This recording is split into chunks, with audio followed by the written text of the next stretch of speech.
Marie-Sophie Lacaro au JT de TF1, ces sujets dont elle évite de parler à l'antenne. Il y a bientôt 4 ans que Marie-Sophie Lacaro a repris les rênes du JT de TF1. La journaliste s'est confiée à nos confrères de Télé 7 jours et a fait son bilan après tant d'années dans le quotidien des Français. Elle en a profité pour évoquer le fait qu'elle ne préfère pas parler de certains sujets et s'en est expliquée. Le 4 janvier 2021, Marie-Sophie Lacaro prenait place à la tête du JT de 13h de TF1 le 4 janvier 2025, elle fêtera donc son 4e anniversaire à ce poste. Une expérience tumultueuse notamment en raison des problèmes de santé rencontrés par la journaliste. Elle avait notamment dû céder sa place pendant plusieurs mois à Jacques Legros après avoir contracté une grave infection à l'œil. Si l'information n'avait pas été révélée au début, Marie-Sophie Lacaro avait fini par se confier sur ce mal dont elle souffrait, une kératite amibienne.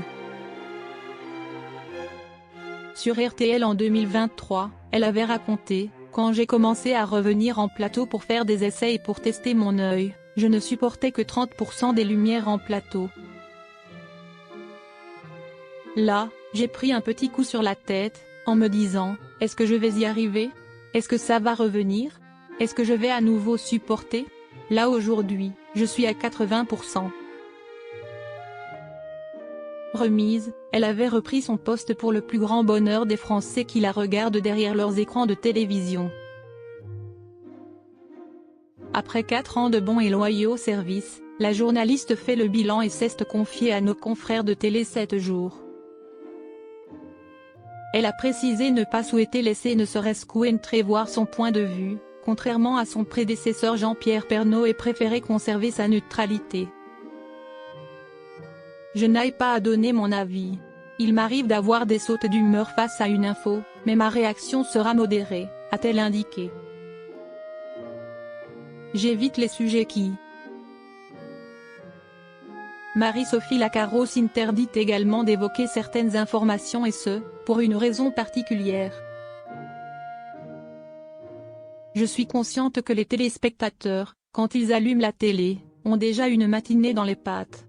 Ils ont parfois des difficultés à remplir leur frigo. Je ne veux pas débarquer en ajoutant des problèmes supplémentaires sur les épaules, a-t-elle commencé à se justifier. Et de compléter. J'aime bien aussi aller chercher l'information positive, les trains qui arrivent à l'heure, évoquer des initiatives heureuses qui pourraient inspirer nos concitoyens et se dupliquer. J'évite les sujets qui nous divisent.